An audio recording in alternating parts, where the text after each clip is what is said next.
Здравейте! В днешното видео SIS Технология има удоволствието да ви представи новият модул на програмата Хоризонт за управление на отсъствие в реална уеб среда.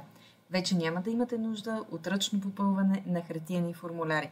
Системата дава възможност на служителите сами да заявят документ за отсъствие или за работа от разстояние през уеб браузър и да проследят процеса на одобрение. Целият процес се извършва онлайн в реално време.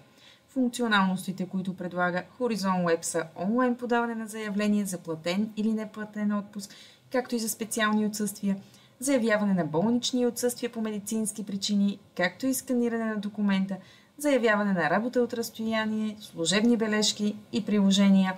Имаме многостепенно одобрение от страна на мениджърите.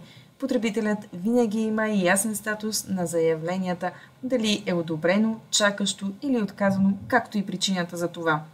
Уеб функционалността също дава възможност за индивидуални и групови справки за отсъствие и заместващи с възможност за филтриране по отдели. Друга функционалност е електронното подписване на документите с усъвършенстван електронен подпис, както и двуфакторна автентикация за сигурна и защита на потребителския достъп и автоматична интеграция с ТРЗ програмата Horizon. Одобрените заявки се прехвърлят автоматично.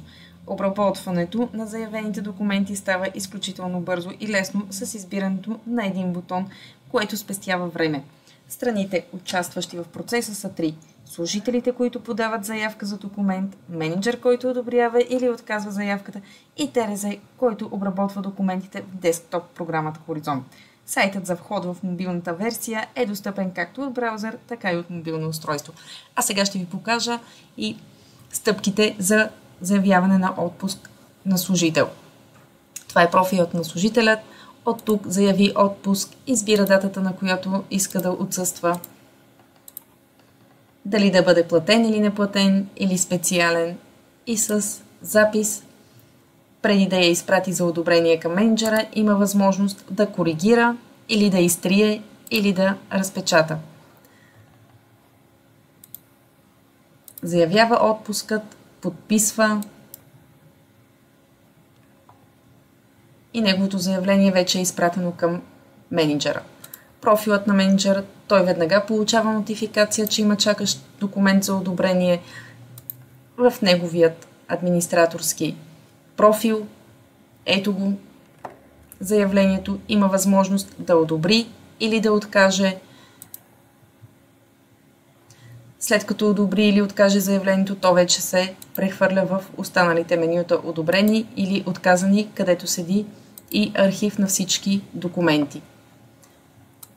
В профила на служителят той вече има информация дали неговата заявка е одобрена или не. Одобрен, изчаква обработка. Изчаква обработка от служителят ТРЗ. Обработката става изключително бързо и лесно. Зеленият документ е необработения и буквално с избирането на един бутон ние обработваме абсолютно всички документи, които са чакащи. Служителят има също и достъп до справки, график за отсъствията, възможност за подаване на заявление за работа от вкъщи,